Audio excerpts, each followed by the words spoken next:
إن الحمد لله نحمده ونستعينه ونستغفره ونعوذ بالله من شرور أنفسنا وسيئات أعمالنا من يهده الله فلا مضل له ومن يضلل فلا هادي له أشهد أن لا إله إلا الله وأشهد أن محمدا عبده ورسوله اللهم صل وسلم وبارك على نبينا محمد وعلى آله وصحبه ومن اتبع بهداه إلى يوم القيامة وبعد.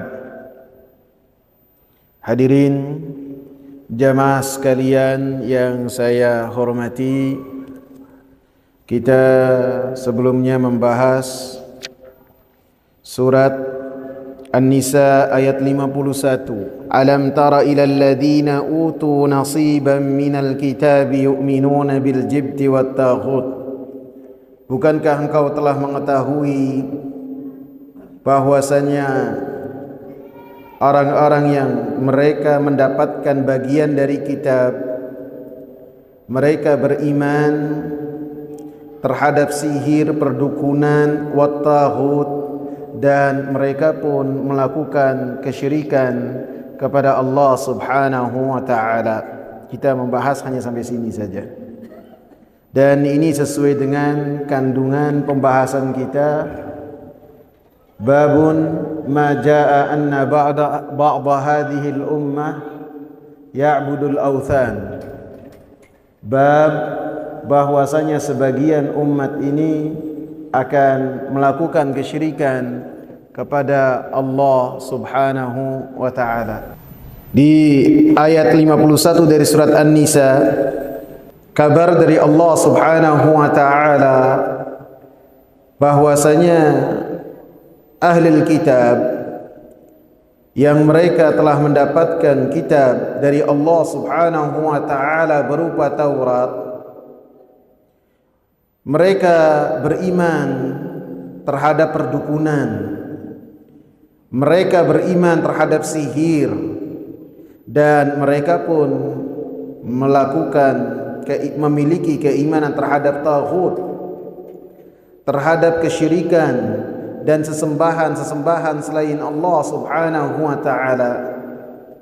Artinya, apabila hal tersebut terjadi terhadap ahli kitab yang mereka telah mendapatkan kitab dari Allah Subhanahu wa ta'ala, baik itu orang-orang Yahudi dan orang-orang Nasara, mereka terjatuh dalam kesyirikan dan kitab-kitab mereka masih ada bersama dengan mereka, kemudian mereka terjatuh di dalam kesyirikan setelah berlalunya para nabi di antara mereka, maka umat Nabi Muhammad sallallahu alaihi wasallam pun akan terjatuh di dalam apa yang telah terjadi terhadap orang-orang ahli kitab setelah nabi mereka berlalu, walaupun Al-Quranul Karim itu tetap ada di tengah-tengah umat Islam. Walaupun kita sudah katakan ini bukanlah secara keseluruhan, akan tetapi sebagian dari umat ini. Kemudian di dalam ayat ini, surat An-Nisa ayat 51, wa yaquluna lil ladzina kafaru haula'i ahda minal ladzina amanu sabila. Dan ahli kitab, mereka adalah orang-orang yang telah mengetahui kebenaran, mengetahui tentang dakwahnya Nabi Muhammad sallallahu alaihi wasallam dengan dakwah yang hak. Mereka mengetahui tentang Al-Quran, tentang Al-Islam, tentang Nabi Muhammad sallallahu alaihi wasallam sebenar-benar pengetahuan, bahkan pengetahuan mereka seperti pengetahuan seorang ayah yang mampu membedakan nama dari anak-anak mereka, ciri-ciri dari anak-anak mereka tanpa ada kerancuan sedikit pun. Bahkan bisa lebih pengetahuan mereka tentang Nabi daripada pengetahuan mereka tentang anak-anak mereka, karena mereka tidak memiliki keraguan sedikit pun yang berkaitan dengan keutamaan Nabi akhir zaman yang memiliki keutamaan yang sangat besar. Akan tetapi ketika mereka Ka'ab ibn al-Ashraf dan Huyai bin Akhtab datang kepada orang-orang musyrikin Quraisy untuk bersekutu terhadap apa yang telah dimiliki oleh Nabi Muhammad sallallahu alaihi wasallam berupa kekuatan yang semakin besar, maka orang-orang Quraisy berkata kepada dua orang pembesar dari Yahudi ini, Ka'ab dan Huyai, bagaimana kalian berdua menilai tentang kami? Bagaimana? Siapakah di antara kami yang lebih baik? Apakah kami orang musyrikin Quraisy ataukah Muhammad beserta kelompoknya? Maka dua pemuka orang Quraisy pun mengatakan, sifhum lana, sifatilah mereka, wasifkum lana, dan sifatilah kalian untuk kami, wasifukum lana, wama sifatukum wama sifatuhum, apa sifat-sifat mereka. Kemudian orang-orang Quraisy pun menyebut keutamaan-keutamaan yang mereka miliki. Kami senantiasa memberi makan orang-orang yang menunaikan ibadah haji ataupun umrah. Kami menyambut mereka, kami menghormati mereka, dan mereka pun tambahkan lagi, kami pun menyambung tali silaturahmi dan menyebutkan keutamaan-keutamaan mereka. Adapun Muhammad hadzal abtar, orang yang terputus, artinya tidak memiliki keturunan. Wa ma tabi'ahu illa surraqul a'rab min Ghifar, dan tidaklah mengikuti Muhammad kecuali orang-orang kecil, kecuali orang Arab yang mereka tidak berpendidikan, yang mereka hidup tumbuh di padang pasir, bukan orang-orang kota seperti kami. Maka mereka pun memuji orang-orang Quraisy berdasarkan dengan apa yang mereka dengar, dan Allah Subhanahu wa taala pun anggap apa yang mereka lakukan sebagai sebuah celaan untuk orang-orang Yahudi, karena mereka mengetahui kebenaran, akan tetapi mereka tidak mengatakannya dan tidak mengamalkannya, sehingga Allah katakan, wa yaquluna lilladzina kafaru haula'i ahda, mereka berkata kepada orang-orang kafir bahwasanya mereka lebih baik daripada Muhammad, jalan hidupnya, metode hidupnya, dan cara beragama mereka. Dan ini termasuk sebuah kejahatan yang sangat besar, dosa yang sangat besar. Sehingga apabila beriman kepada sihir dan perdukunan adalah sebuah kesyirikan, dan melakukan ibadah kepada taghut, sesembahan selain Allah, adalah peruntuh keimanan seseorang. Dan perkara yang ketiga pun bukan perkara yang kecil. Perkara yang ketiga, ketika seorang mengatakan jalan hidup seorang orang kafir lebih baik daripada jalan hidup orang-orang yang beriman, maka ini pun termasuk penggugur keimanan seseorang. Dan ini adalah sesuatu yang sangat besar sekali, bahaya sekali. Terkadang kaum muslimin silau dengan apa yang dimiliki oleh orang-orang kafir. Kemudian mereka terkagum-kagum, mereka memuji apa yang dimiliki oleh orang-orang kafir, bahkan memuja apa yang ada pada diri orang-orang kafir. Mereka anggap sebagai suatu hal yang luar biasa, sehingga menuduh orang-orang yang beriman ini karena keimanannya, karena tunduk patuh kepada Allah Subhanahu wa taala, dikatakan sebagai apa? Terbelakang, jauh dari modernisasi, tidak ikut perkembangan zaman. Dan ini adalah tuduhan-tuduhan yang sangat bahaya sekali dan akan menjerumuskan seseorang terhadap kekufuran.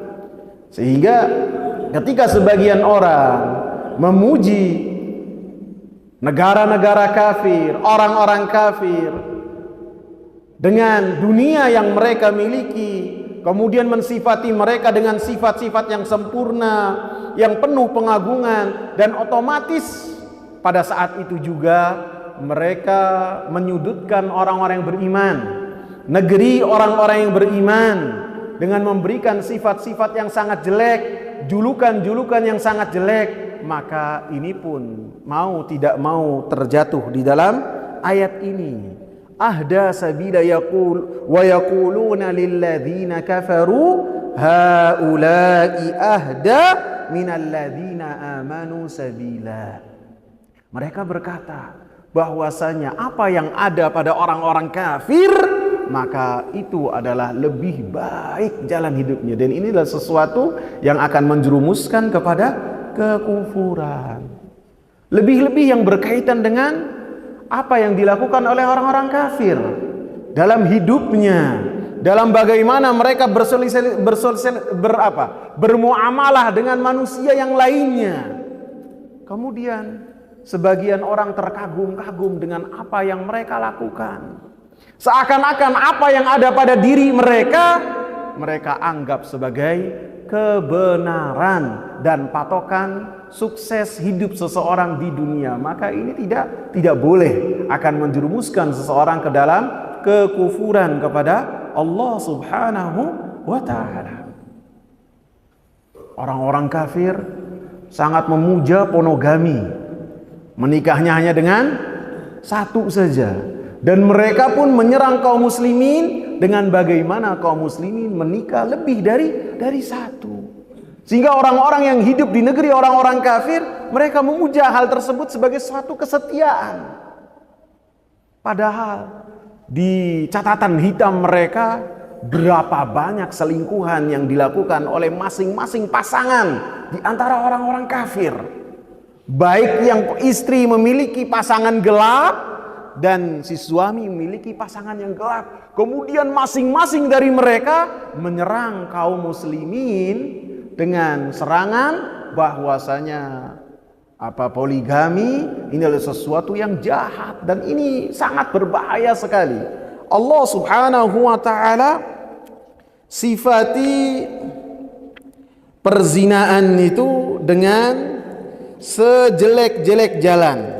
Allah Subhanahu wa ta'ala, wala taqrabuz zina innahu kana fahishatan wa sa'a sabila. Janganlah kalian mendekati perzinaan, karena perzinaan itu adalah kekejian dan sejelek-jelek cara hidup. Sejelek-jelek cara hidup.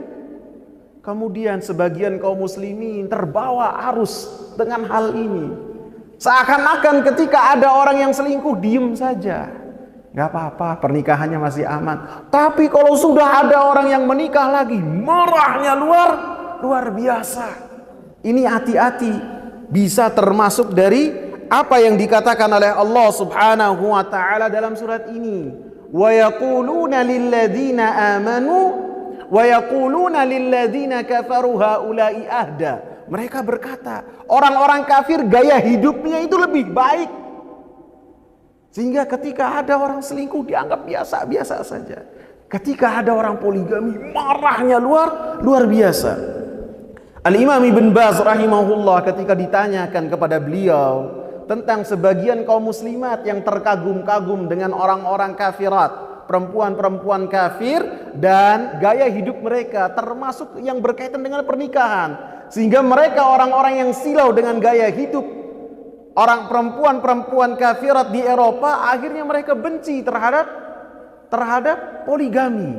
Maka beliau mengatakan demikian, man ankara masyru'iyyata ta'addudiz zawjat aw karihahu za'iman anna adama ta'addudi afdal fahuwa kafirun murtaddun 'anil Islam. Subhanallah.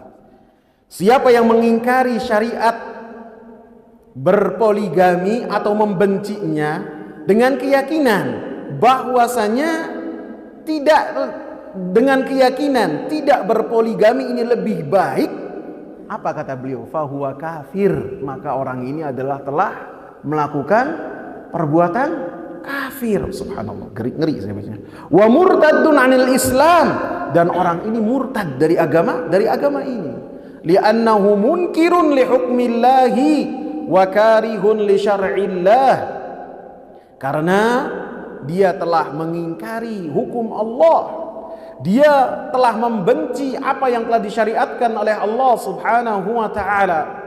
At-ta'addudu min mahasini syariah. Karena poligami ini adalah dari keindahan agama yang mulia. Wal inkaru alaihi yu'tabaru istinkaran li hukmillahi fil Qur'anil Karim wa sunnah al-mutahharah. Dan pengingkaran terhadap poligami ini termasuk pengingkaran terhadap hukum Allah, terhadap apa yang tercantum dalam Al-Quran dan sunnah Nabi sallallahu alaihi wasallam. Karena Allah subhanahu wa ta'ala mengatakan dalam surat Muhammad ayat 9, dzalika bi annahum karihu ma anzalallahu fa ahbata a'malahum.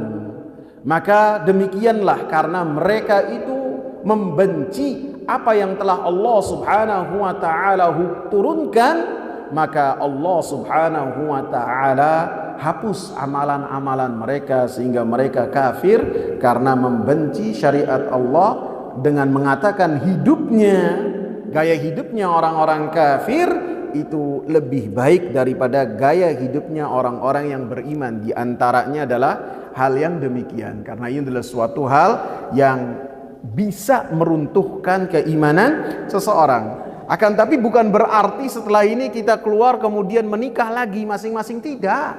Bukan. Kalau kita tidak mampu beda. Tapi pandangan kita, cara berpikir kita, bicara kita harus sesuai dengan apa yang telah Allah subhanahu wa ta'ala turunkan berupa hukum-hukum syariat. Jadi semua yang telah disyariatkan oleh Allah, apabila kita membencinya, maka akan menghantarkan kita kepada kekufuran. Walaupun kita melakukan apa yang telah kita benci ini. Contoh, kita rajin sholat 5 waktu berjamaah. Kita rajin.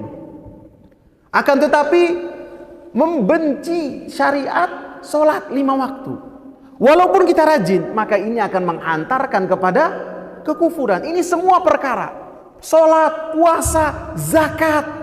Akan tetapi yang saya bahas ini yang sebagian kaum muslimin tergelincir, lebih-lebih kaum muslimat. Dan ini ingat apa? Termasuk membenci apa yang telah syariat yang telah diturunkan oleh Allah Subhanahu wa taala. Dan ini sangat bahaya sekali, dan ini semua permasalahan. Semua syariat. Perintah jenggot, kita menumbuhkan jenggot kita, akan tapi benci, maka ini pun akan menghantarkan kepada kekufuran, bahaya. Jadi kita sebagai orang-orang yang beriman, apabila sampai kepada kita perintah Allah dan Rasulnya, maka kita katakan sami'na wa ata'na. Kita tunduk dan patuh terhadap perintah Allah, walaupun di poin-poin tertentu kita belum bisa mengamalkannya. Tidak bisa. Misalnya saya belum bisa, misalnya yang lain belum bisa, ataupun saudara-saudara kita belum bisa, ataupun saya juga punya anak perempuan, kemudian ketika anak saya dinikahi jadi istri yang kedua, ketiga, kalau saya belum siap, maka itu tidak mengapa. Yang penting apa? Jangan membenci syariat yang telah Allah Subhanahu wa taala turunkan. Ini yang sangat bahaya. Lebih-lebih sebagian kaum muslimin menganggap selingkuh ini lebih ringan. Saya takut dari yang halal, kalau yang haram gak apa-apalah. Ini bahaya, bahaya. Pelakunya bisa tidak masuk surga, dayus. Tidak akan masuk surga. Bahaya sekali omongan-omongan demikian. Saya lebih takut dari yang halal, ini bahaya, dan akan menjerumuskan orang tersebut ke dalam kesyirikan dan kekufuran dan meruntuhkan Islam yang ada di dadanya. Sehingga kita harus belajar apa saja yang akan membatalkan keislaman kita. Kita masuk ke ayat yang berikutnya, ayat yang kedua dari bab yang ke-23. Surat Al-Maidah ayat ke-60. Surat Al-Maidah ini termasuk surat yang terakhir turun. kepada Nabi Muhammad sallallahu alaihi wasallam. Di tahun 9 sampai wafatnya Nabi sallallahu alaihi wasallam. Sehingga dalam surat Al-Maidah tidak ada nasakh. Tidak ada hukumnya yang dinasakh, yang diangkat. Karena syarat dinasakh itu yang menasakhnya, yang mengangkatnya haruslah ayat yang lebih belakang dari ayat yang dinasakh. Dan surat Al-Maidah termasuk surat-surat yang terakhir turun kepada Nabi Muhammad sallallahu alaihi wasallam. Dalam surat Al-Maidah ayat 60 Allah katakan, "Qul hal unabbiukum bi syarrin min dzalika mathubatan 'indallah man la'anahu Allahu wa ghadiba 'alaihi wa ja'ala minhumul qiradata wal khanazira wa 'abada at-taghut ulaika syarrun makanan wa adallu 'an sawa'is sabil." Katakanlah wahai Nabi Muhammad sallallahu alaihi wasallam, maukah kalian saya beritahu dengan yang lebih jelek ganjarannya di sisi Allah Subhanahu wa taala? Man la'anahu Allah wa ghadiba 'alaihi wa ja'ala minhumul qiradata wal khanazira wa 'abada at-taghut, yaitu mereka-mereka yang dilaknat oleh Allah Subhanahu wa taala dan dimurkai oleh Allah Subhanahu wa taala, wa ja'ala minhumul qiradata wal khanazir, dan Allah Subhanahu wa taala jadikan sebagian dari mereka kera dan babi, wa abadat taghut, dan mereka pun menyembah taghut, berhala, dan melakukan kesyirikan. Ulaika syarrum makanan, maka mereka lebih jelek kedudukannya, wa adallu an sawa'is sabil, dan mereka pun lebih tersesat dari jalan yang lurus. Ayat yang kedua yang dicantumkan oleh penulis dalam bab yang ke-23, bahwasanya sebagian umat ini akan melakukan kesyirikan kepada Allah Subhanahu wa taala, disebutkan bahwasanya Nabi sallallahu alaihi wasallam mengatakan, ataupun Allah Subhanahu wa taala mengatakan, "Qul hal unabbiukum bi syarrin min dzalika mathubatan 'indallah." Maukah, katakanlah wahai Nabi Muhammad kepada orang-orang Yahud yang berada di kota Madinah, maukah kalian saya kabarkan kepada kalian yang lebih jelek keadaannya, yang lebih jelek tempat kembalinya, yang lebih jelek balasannya pada hari kiamat di sisi Allah Subhanahu wa taala daripada apa yang telah kalian menghina kami dengannya. Ayat ini Allah Subhanahu wa taala turunkan karena orang-orang Yahudi mereka mengolok-olok Nabi Muhammad sallallahu alaihi wasallam dengan olok-olok yang sampai kepada Nabi Muhammad sallallahu alaihi wasallam, dan Allah Subhanahu wa taala senantiasa menjaga kehormatannya Nabi Muhammad sallallahu alaihi wasallam dan para wali-walinya, para sahabat ridwanullahi alaihim.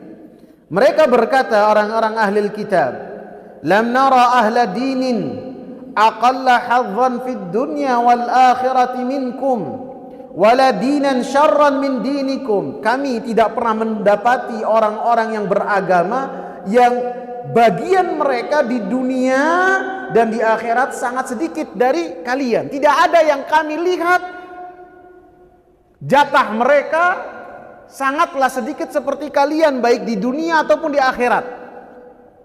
Dan kami tidak pernah mendapati agama yang lebih jelek dari agama kalian. Padahal mereka mengetahui kebenaran dakwah Nabi Muhammad sallallahu alaihi wasallam. Sehingga Allah Subhanahu wa taala katakan dalam ayat sebelumnya, "Qul ya ahlal kitabi hal tankimuna minna." Katakanlah wahai Nabi Muhammad kepada ahli kitab, kenapa kalian menganggap kami salah dan senantiasa mencela kami?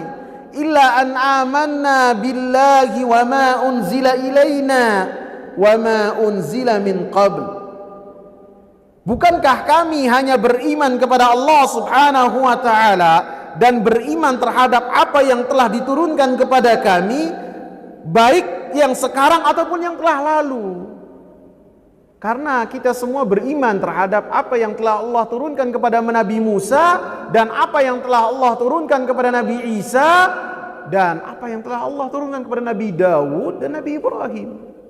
Kita beriman semuanya. Wa anna aktsarakum fasiqun, dan sebagian besar dari kalian adalah orang-orang fasik. Maka Allah Subhanahu wa ta'ala bantah dengan perkataan, kalianlah yang lebih jelek daripada kami. Katakanlah wahai Nabi Muhammad, untuk engkau membela diri engkau dan para sahabat ridwanullahi alaihim ketika mendapatkan celaan dari orang-orang Yahudi bahwasanya kalian adalah orang-orang yang tidak memiliki apa-apa baik di dunia dan di akhirat, dan dikatakan agama kalian adalah agama yang jelek, maka Nabi sallallahu alaihi wasallam diperintahkan oleh Allah Subhanahu wa ta'ala, siapakah yang lebih jelek? Saya akan kabarkan kepada kalian siapakah yang lebih jelek di sisi Allah Subhanahu wa ta'ala pada hari kiamat. Balasannya sangat hina baik di dunia ataupun di akhirat. Maka Allah Subhanahu wa ta'ala katakan, man la'anahu Allah, yaitu yang pertama, mereka-mereka yang dilaknat oleh Allah Subhanahu wa ta'ala. Orang-orang Yahudi dilaknat oleh Allah Subhanahu wa ta'ala. Dilaknat artinya dijauhkan dari rahmat Allah Subhanahu wa ta'ala, sehingga mereka senantiasa dilaknat dengan apa yang telah mereka lakukan. Membunuh nabi, membunuh nabi-nabi, membunuh orang-orang saleh yang senantiasa mengingatkan manusia untuk tunduk patuh terhadap apa yang telah diperintahkan oleh Allah Subhanahu wa ta'ala. Maka mereka mendapatkan laknat dari Allah Subhanahu wa ta'ala. Wa ghadiba alaihi, dan Allah Subhanahu wa ta'ala murka kepada mereka. Allah Subhanahu wa ta'ala murka terhadap orang-orang Yahudi, sehingga termasuk makna dari ghairil maghdubi alaihim, tafsir dari para ulama apa? Orang-orang Yahudi. Orang-orang Yahudi. Karena mereka mengetahui kebenaran dan tidak mengamalkan kebenaran tersebut. Sehingga Rasulullah sallallahu alaihi wasallam katakan, al-yahudu maghdubun alaihim. Orang-orang Yahudi, mereka adalah orang-orang yang dimurkai oleh Allah Subhanahu wa ta'ala. Dan ini yang senantiasa kita minta kepada Allah, ihdinas siratal mustaqim, ya Allah, tunjukkanlah kami di jalan yang lurus, berilah kami hidayah supaya berada di jalan Allah Subhanahu wa ta'ala yang lurus. Dan apabila kita sudah mendapatkan hidayah dari Engkau secara umum, berilah hidayah kepada kami secara terperinci, sehingga kami lebih menyelami hidayah yang telah Engkau berikan dengan belajar. Dan matikanlah kami sehingga kami berada di jalan yang Engkau ridhoi, hidayah Engkau ya Allah. Siratal ladzina an'amta alaihim, yaitu jalan yang di dalamnya adalah orang-orang yang mendapatkan karunia dari Allah Subhanahu wa ta'ala, yaitu mereka may yuti'ir rasula, may yuti'illaha war rasula fa ulaika ma'al ladzina an'ama Allahu 'alaihim minan nabiyyin was-siddiqin wasyuhada'i was-salihin wa hasuna ulaika rafiqa. Siapa yang taat kepada Allah Subhanahu wa ta'ala, taat kepada Rasulullah sallallahu alaihi wasallam. Artinya taat itu apa? Ilmu datang kepadanya, kemudian ilmu tersebut dia laksanakan sesuai dengan ilmu yang telah sampai kepada dia. Apabila kabar dibenarkan, apabila perintah dilaksanakan, apabila larangan dijauhi, apabila yang berkaitan dengan kabar-kabar gaib dia imani, itu taat kepada Allah Subhanahu wa ta'ala dan Rasulnya. Ilmu diamalkan. Maka mereka akan bersama dengan para nabi, mereka akan bersama dengan siddiqin, mereka bersama dengan syuhada, orang-orang yang mati syahid dan orang-orang yang hidup dalam senantiasa menyatakan bahwasanya Allah Subhanahu wa taala yang tiada yang berhak disembah kecuali Allah, yakni para ulama. Syuhada artinya adalah dua, orang-orang yang mati syahid dan para ulama. Wassalihin, dan orang-orang yang mereka saleh, mereka penghuni surga.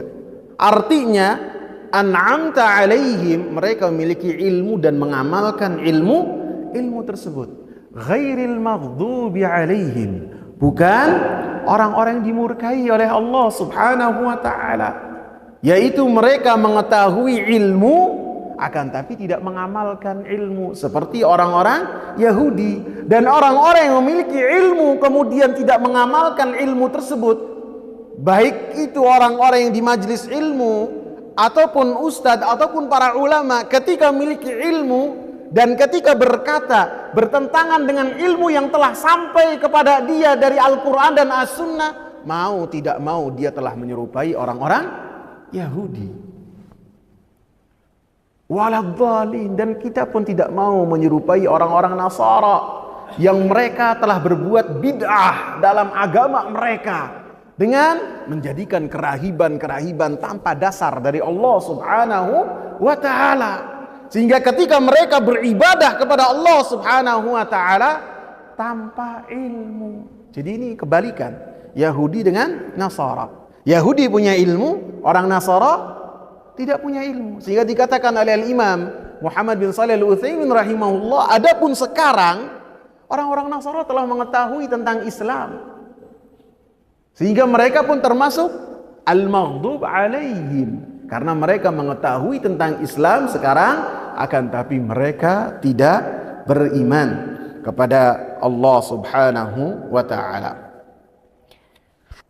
Wa ja'ala minhumul kiradata wal khanazir, dan Allah Subhanahu wa taala jadikan sebagian dari orang-orang Yahudi kera-kera dan babi.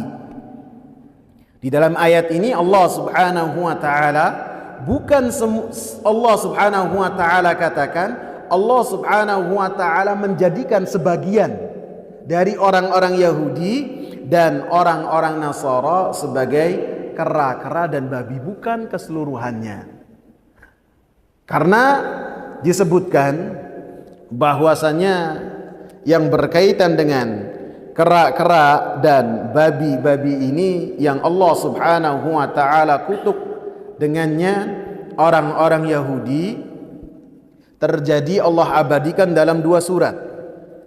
Yang pertama surat Al-Baqarah ayat 65. Allah Subhanahu wa taala katakan, "Walaqad 'alimtumul ladzina i'tadaw minkum fis sabti fakulna lahum kunu qiradatan khasiin."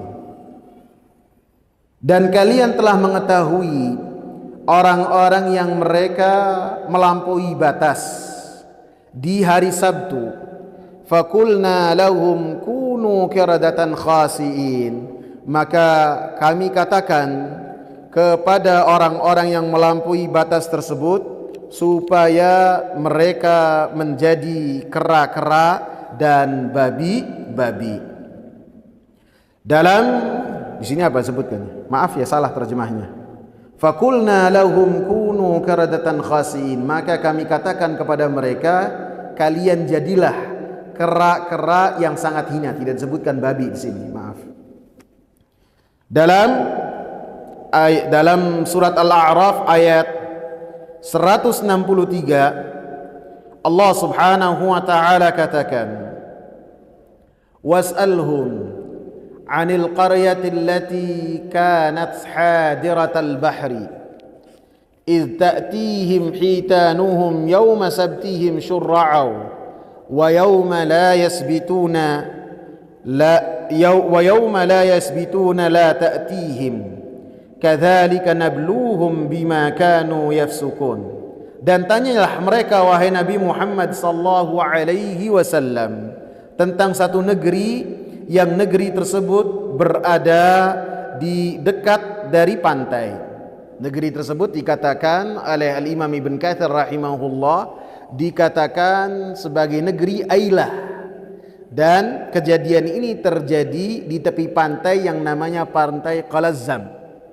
Dan disebutkan juga oleh Al-Imam Ibnu Abbas rahimahullah bahwasanya Ailah itu berada di antara Madian dan Tur. Dan disebutkan juga oleh Imam Ibn Katsir rahimahullah, nama qaryahnya, nama negerinya selain itu Ailah, secara lebih khusus lagi namanya Matna. Maka Allah Subhanahu wa taala katakan, idh ya'duna fis sabti, ketika mereka melampaui batas di hari Sabtu. Allah Subhanahu wa taala syariatkan pada saat itu supaya ahli kitab, orang-orang Yahudi, untuk mereka itu di hari Sabtu Allah Subhanahu wa taala perintahkan kepada orang-orang ahli kitab supaya mereka fokus beribadah di hari Jumat. Di hari Jumat Allah Subhanahu wa taala perintahkan untuk mereka beribadah kepada Allah, akan tapi mereka menolaknya. Diperintahkan hari Jumat, mereka geser ke hari Sabtu. Beribadah mereka hanya mau di hari Sabtu. Maka Allah Subhanahu wa taala pun tetapkan supaya mereka di hari Sabtu beribadah kepada Allah Subhanahu wa taala, jangan ada yang melakukan aktivitas lainnya. Maka Allah Subhanahu wa taala uji mereka. Idz ta'tihim hitanuhum yawma sabtihim syur'an. Allah Subhanahu wa taala tampakkan di tepi-tepi pantai ikan-ikan yang sangat banyak, sehingga untuk mengambilnya di hari Sabtu itu sangat mudah sekali, sangat gampang sekali. Wa yauma la yasbituna la ta'tihim, dan apabila hari Sabtu berlalu ikannya tidak nongol sama sekali. Jadi di hari Sabtu ikan itu kelihatan. Dan mereka dilarang oleh Allah untuk mengambil ikan tersebut, untuk fokus beribadah saja. Sehingga Allah katakan, kadzalika nabluhum bima kanu yafsukun. Maka demikianlah kami uji mereka,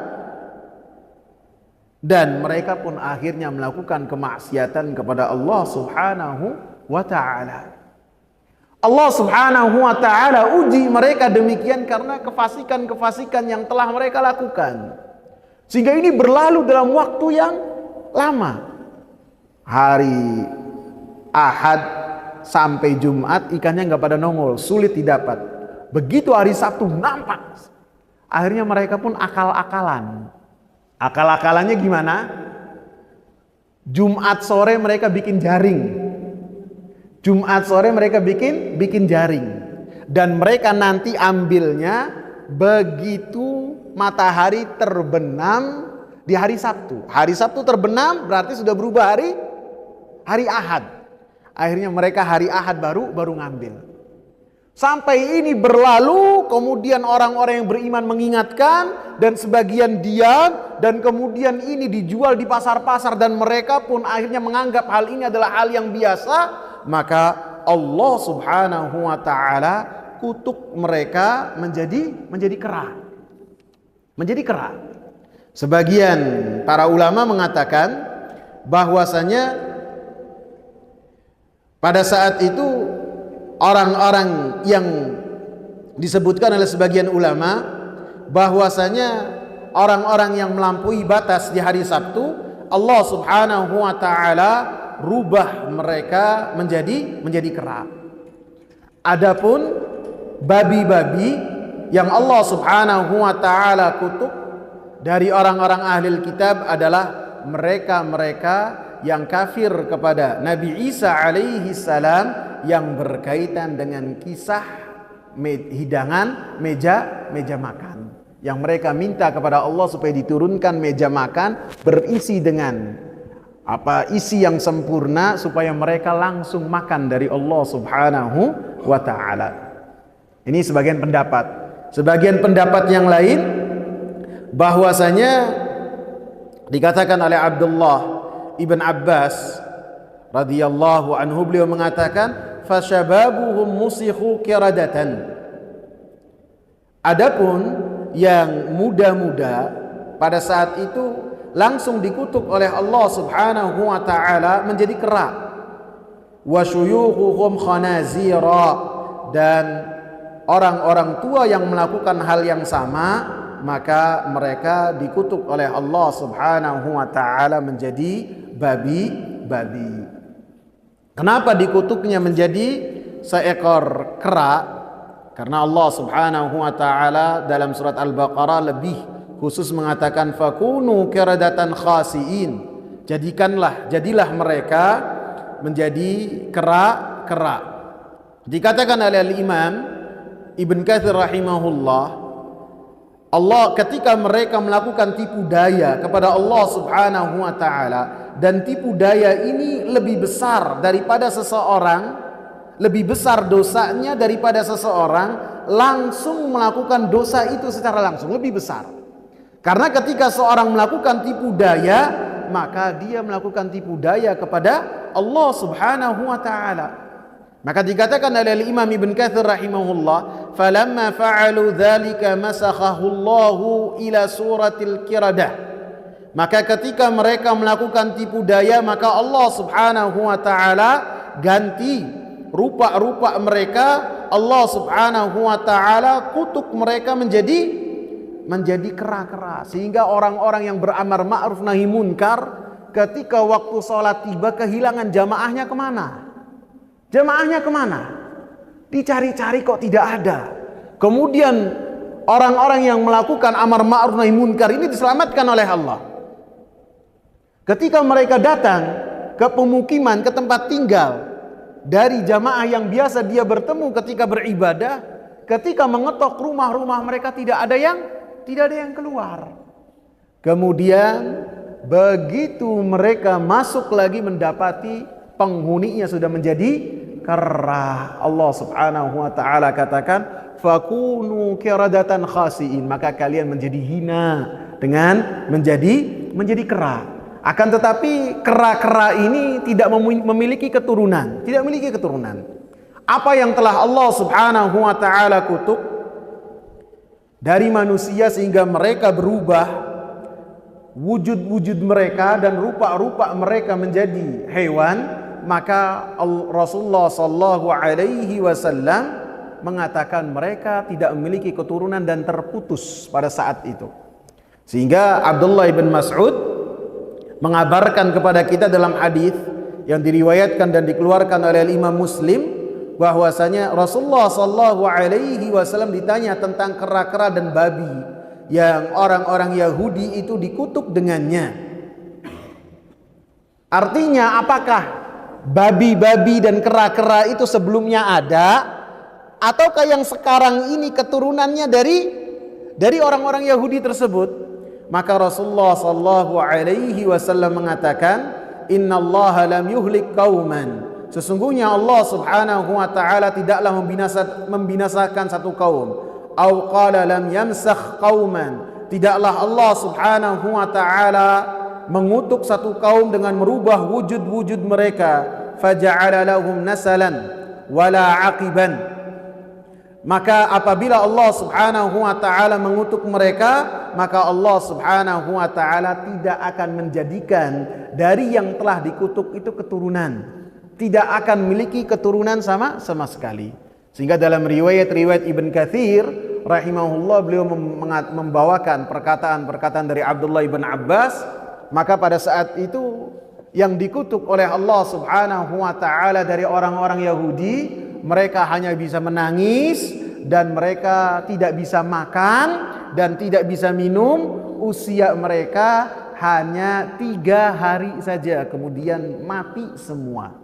Dan ini dicantumkan oleh Imam Ibn Katsir rahimahullah dalam tafsir surat Al-Baqarah ayat 65. Ada juga terjemahannya, bisa dilihat. Sehingga Allah Subhanahu wa taala ubah wujud mereka dengan menjadi kera. Wa hiya ashbahu syai'in bil anasi fi asy-syakl adh-dhahir. Karena kera ini rupanya dengan manusia itu sangat serupa dalam penampilan zahirnya, dalam penampilan batinnya sangat sangat mirip sekali. Sehingga sebagian orang mengatakan apa? Manusia itu keturunannya kera. Dan ini apa? Namanya teori apa tuh? Teori revolusi ya. Bisa jadi mereka melihat kera terkagum-kagum, kemudian mereka mengatakan ini jiddi, ini kakek saya. Bisa jadi demikian. Ini kakek saya, bisa jadi. Sehingga dia mengatakan manusia keturunannya kera. Dan subhanallah, apabila yang keluar dari orang kafir langsung ditelan bulat, langsung diyakini. Padahal bertentangan dengan Al-Quran. Al-Quran mengatakan bapak kita manusia. Orang kafir mengatakan bapak kita monyet. Dan mereka sebagian kaum muslimin terbawa. Sehingga pernah diceritakan ada persidangan. Ada persidangan, yang satu membela teori revolusi, yang satu menentangnya. Hakimnya judeg, mungkin pusing ya. Pusing. Akhirnya diputuskan dengan putusan yang gampang, kata hakimnya. Ya, yang keturunan monyet ambil kanan. Yang keturunan manusia ambil kiri. Ke posisi kiri semua. Ditinggal itu, tidak ada yang mau posisi kanan, enggak, kiri semua enggak mau, yang ngomong monyet kakeknya. Jadi alhasil kata Al-Imam Ibn Katsir rahimahullah, monyet ini sangatlah menyerupai dengan manusia. Walaysat bi insanin haqiqatan, dan monyet itu bukanlah manusia, tentu bukan. Fakadzalika a'malu haula, maka demikianlah apa yang dilakukan oleh orang-orang Yahudi ketika mereka melampaui batas di hari Sabtu. Maka amalan-amalan mereka dan tipu daya mereka menyerupai kebenaran. Secara lahiriah seakan-akan benar.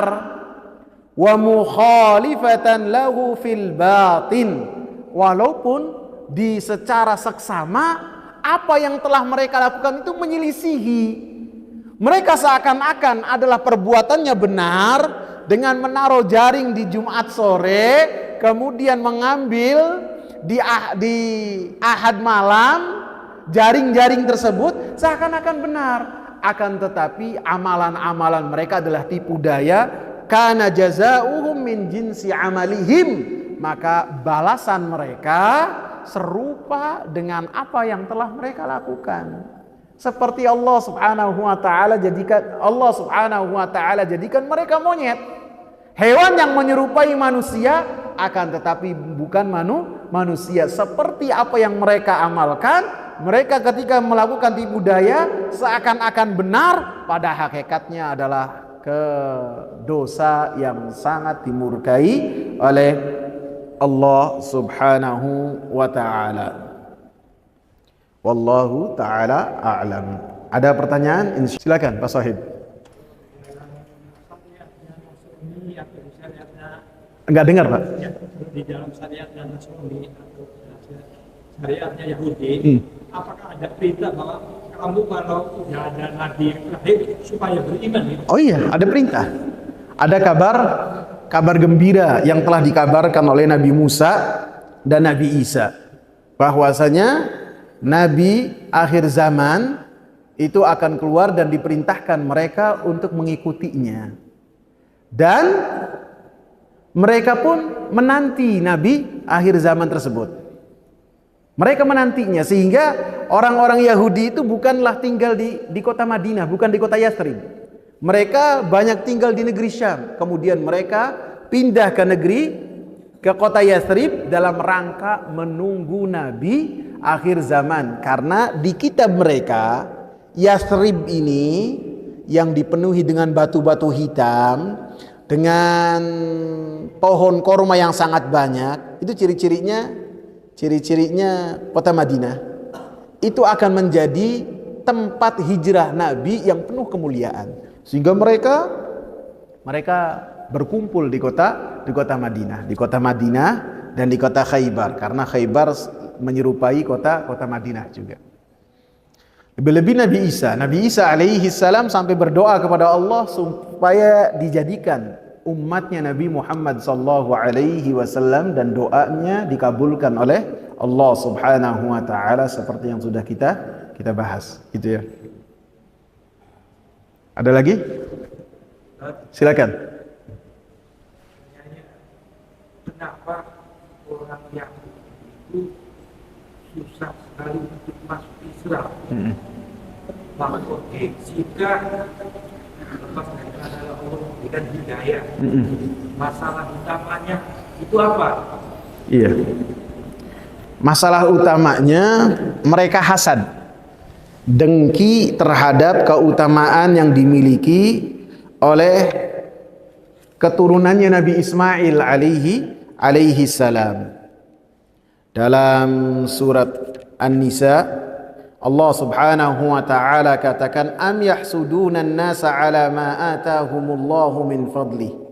Apakah mereka hasad kepada manusia terhadap karunia yang Allah Subhanahu wa taala berikan, dari karunia Allah Subhanahu wa taala. Jadi mereka itu mengetahui kebenaran, mereka menunggunya, bahkan senantiasa mengancam orang-orang kota Yathrib bahwasanya Nabi akan keluar dan kita pun mengikuti Nabi tersebut. Akan tapi ketika Nabi tersebut bukanlah keluar dari kalangan Yahudi, mereka kecewa berat. Mereka patah hati. Mereka menolak ketentuan Allah Subhanahu wa taala.